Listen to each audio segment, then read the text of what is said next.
तो चलिए दोस्तों, बढ़ते हैं आज की दूसरी घटना की ओर। दोस्तों, वो अमावस की काली रात थी। एक सुनसान सड़क पर एक कार धीरे धीरे अपनी मस्ती में चली जा रही थी। कार की दोनों हेडलाइटें चालू थी, फिर भी ना जाने क्यों सड़क पर अंधेरा सा नजर आ रहा था। कार के अंदर बैठा मनोज धीरे धीरे कार को चला रहा था। कार में कोई हिंदी गीत चल रहा था। मनोज भी वो गीत साथ साथ गुनगुना रहा था। रात के 10 बज चुके थे और अंधेरा भी पहले से अधिक बढ़ चुका था। मनोज संसारिक चिंताओं से दूर अपने आप में मगन होकर कार को चलाए जा रहा था। अचानक गीत रुक गया। शायद वो पूरा हो गया था। अचानक उसे याद आया कि कुछ देर पहले उसे दीपक ने फ़ोन करके कहा था, मनोज तुम्हें मालूम है ना, आज मेरा जन्मदिन है। मैं अपने घर पर ज़ोरदार पार्टी करने जा रहा हूँ, तुम भी बाहर 12 बजे से पहले आ जाना। मनोज और दीपक सगे भाइयों से भी बढ़कर 2 अच्छे मित्र थे। वे दोनों ही लेखक थे। दीपक का घर मनोज के घर से काफ़ी दूर था। लगभग 3 घंटे का सफ़र था। मनोज 9 बजे ही घर से निकल गया था।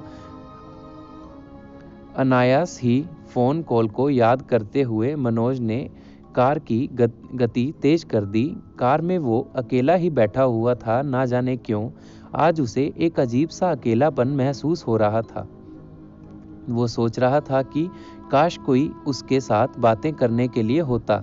ये राष्ट्रीय राजमार्ग था, पर आज की रात इस सड़क पर कोई भी वाहन नजर नहीं आ रहा था। सड़क पूरी तरह से सुनसान थी। सिर्फ उसकी कार धूल उड़ाते हुए भागी जा रही थी। वो थोड़ा सा घबराया हुआ था। अचानक उसे अपनी कार से काफी दूर एक सफेद सी आकृति नजर आई।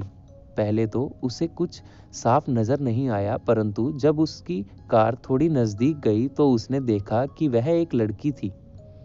उस लड़की ने मनोज की तरफ कार रोकने का इशारा किया। मनोज ने भी उस लड़की के पास जाकर कार रोक दी।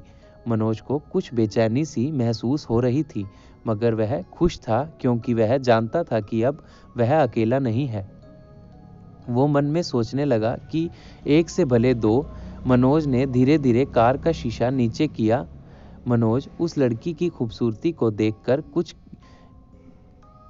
के लिए स्तब्ध रह गया। उसने अपनी जिंदगी में आज तक इतनी खूबसूरत लड़की कभी नहीं देखी थी। सफेद कपड़े, सफेद रंग, पलकों के मस्कारे, होठों की लाली, गले का चमकता हार, कान की बाली, ये देखकर मनोज क्या कोई भी उस पर लट्टू हो जाता। वो लड़की कोई परी जैसी नजर आ रही थी।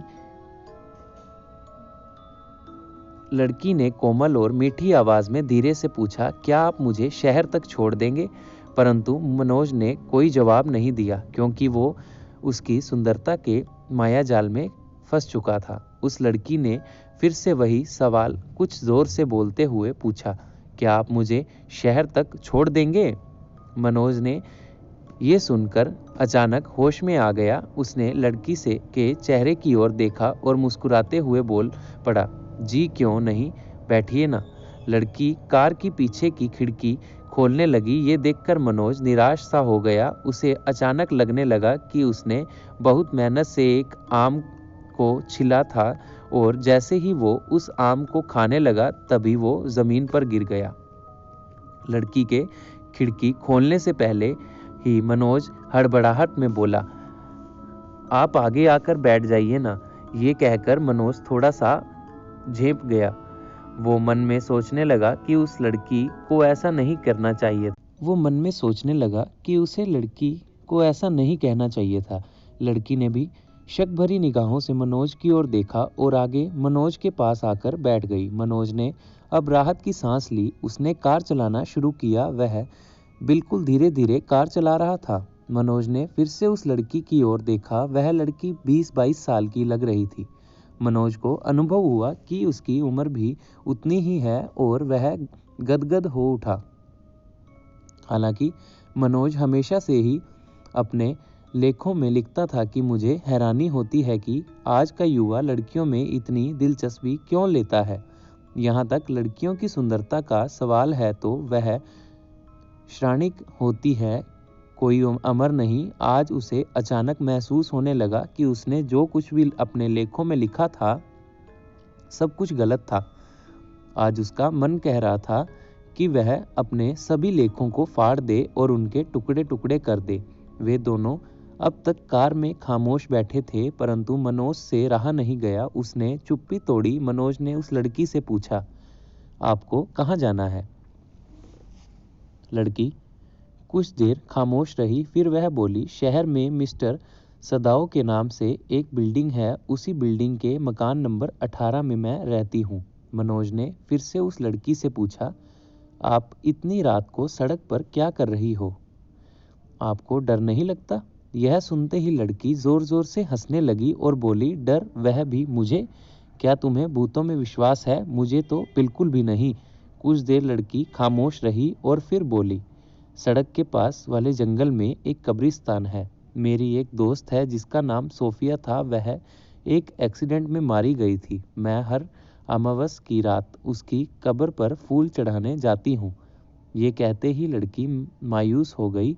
मनोज को उसकी बातें सुनकर कुछ डर सा लगने लगा। मनोज इस सड़क पर पहली बार आया था। मनोज कुछ देर खामोश रहने के बाद फिर बोल पड़ा, यह सड़क इतनी सुनसान क्यों है? लड़की ने मनोज की ओर शक भरी निगाहों से देखते हुए कहा, लगता है आप इस सड़क पर पहली बार आए हैं। यह सड़क इसी तरह सुनसान रहती है, बहुत कम लोग इस सड़क पर आते हैं। शायद आपकी तरह भूत प्रेतों से डरते होंगे। यह कहकर लड़की हंसने लगी। मनोज को उस लड़की का हंसना बहुत अच्छा लग रहा था। वह भी उसके साथ हंसने लगा।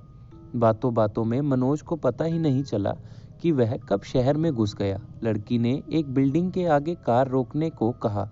मनोज का मन तो नहीं कर रहा था कि वह वहां पर कार रोके और वह लड़की कार से उतरे। वह चाहता था कि वह लड़की पूरी उम्र उसके साथ रहे, पर वह चाह कर भी कुछ नहीं कर सकता था। उसने उस बिल्डिंग के आगे कार रोक दी। लड़की ने मनोज की ओर देखा और पूछा, आप कितना किराया लोगे? मनोज ने हंसते हुए कहा, रहने दीजिए जी, आपसे कैसा किराया? यह सुनकर लड़की कार से उतरी और बिल्डिंग की ओर बढ़ने लगी। मनोज को कुछ अजीब सा महसूस होने लगा। अचानक वह लड़की रुकी और पीछे मुड़कर बोली, शुक्रिया, मेरा मकान नंबर 18 है, याद रखिएगा, कभी आइएगा ज़रूर। Good bye. यह कहते हुए लड़की बिल्डिंग के अंदर घुस गई। मनोज के दिल को कुछ ठंडक महसूस हुई।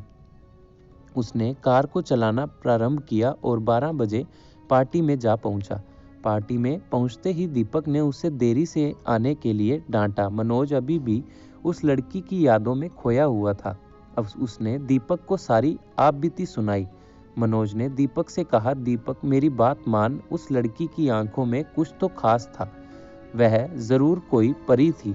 अरे मेरे भाई मनोज तो उस लड़की की सुंदरता पे बावला हो गया है, दीपक ने हंसते हुए कहा। वे दोनों कुछ देर शांत रहे। फिर दीपक ने कहा, चल ठीक है, तुझे उसका घर तो मालूम है, पार्टी खत्म होने के बाद मुझे उसके पास लेकर चलना, आखिर मैं भी तो देखूं वह कितनी सुंदर थी। मनोज ने भी हाँ में सिर हिला दिया। पार्टी रात के लगभग 3 बजे खत्म हुई। पार्टी खत्म होते ही वे दोनों दोस्त उस लड़की के दर्शन करने के लिए निकल पड़े। मनोज को अचानक स्मरण हुआ कि उसने उस लड़की का नाम तो पूछा ही नहीं। उसे खुद पर गुस्सा आने लगा। फिर उसने सोचा कि कोई बात नहीं, वो अब उस लड़की का नाम पूछ लेगा। मनोज ने एक बिल्डिंग के आगे कार रोक दी और बोला, वह लड़की यहीं पर मकान नंबर 18 में रहती है। वे दोनों कार से नीचे उतरे। मनोज ने चारों ओर नजर दौड़ाई। चारों तरफ अंधेरा छाया हुआ था। रोशनी की कोई किरण नजर नहीं आ रही थी। बिल्डिंग के एक कोने में एक भिखारी लेटा हुआ था और वह उन दोनों की ओर घूरे जा रहा था। मनोज यह देखकर थोड़ा सा डर गया, पर उसने उस भिखारी को नजरअंदाज किया। वे दोनों धीरे धीरे आगे बढ़ने लगे। सीढ़ियां चढ़ते हुए वे दोनों मकान नंबर 18 के आगे जाकर खड़े हो गए। दीपक ने दरवाजा खटखटाया। मनोज सोच रहा था कि अब वह लड़की आकर दरवाजा खोलेगी, मगर वह निराश हो गया क्योंकि एक बूढ़ी औरत ने दरवाजा खोला। मनोज ने उस बूढ़ी औरत की ओर देखते हुए कहा, माँ जी, हमें उस लड़की से मिलना है जो यहाँ रहती है। उस औरत ने मनोज की ओर शक भरी निगाहों से देखा और पूछा कि किस लड़की की बात कर रहे हो तुम? यहाँ पर तो मैं अकेली ही रहती हूँ। दीपक ने भी मनोज की ओर शक भरी निगाहों से देखा। मनोज फिर से बोल पड़ा, देखिए माँ जी, वह लड़की मुझे रास्ते में मिली थी, वह कार में मेरे साथ ही थी। वह लड़की अपनी दोस्त सोफिया की कब्र पर फूल चढ़ाकर आई थी। सोफिया का नाम सुनते ही वह महिला कुछ मायूस हो गई। कब्र का नाम सुनते ही दीपक भी थोड़ा सा डर गया। वह महिला थोड़ी सी मायूस होकर बोली, ठीक है, तो तुम्हें उस लड़की से मिलना है तो चलो मेरे साथ। उसे महिला के यह कहते ही वह तीनों कार में सवार हो गए। वह महिला उन्हें जंगल के पास ले गई। मनोज व दीपक को कुछ भी समझने में नहीं आ रहा था। मनोज को उस महिला पर शक हो रहा था कि वह उन्हें कहाँ ले जा रही है।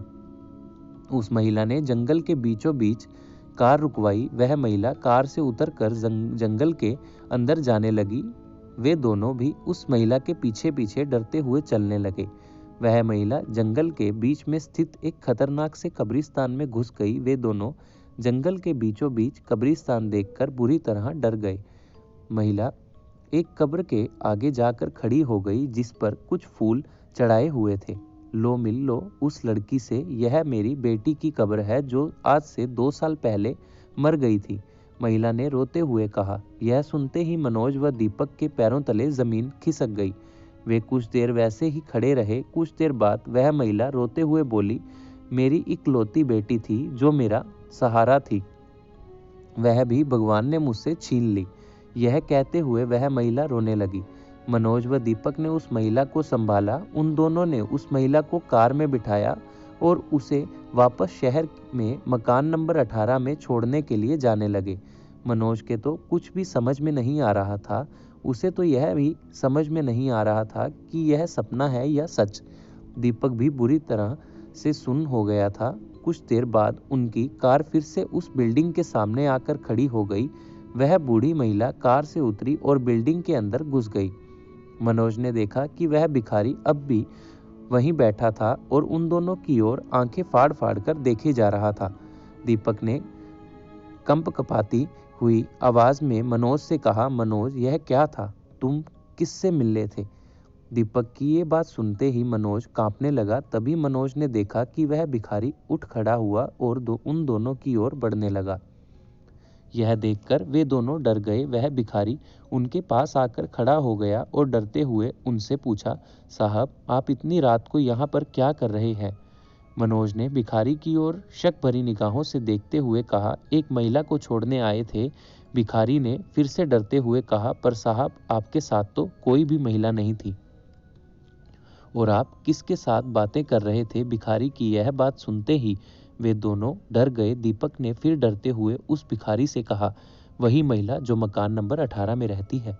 मकान नंबर 18 का नाम सुनते ही वे भिखारी थर थर कांपने लगा। ठंड की इस रात में भी वह भिखारी पसीना पसीना हो गया। कुछ देर खामोश रहने के बाद वह भिखारी डरते हुए बोला, साहब, मकान नंबर 18 की तो वह मकान पिछले 2 सालों से बंद पड़ा है। कहते हैं कि वहां उनकी आत्माएं भटकती हैं। भिखारी की यह बात सुनते ही उन दोनों के पैरों तले जमीन खिसक गई।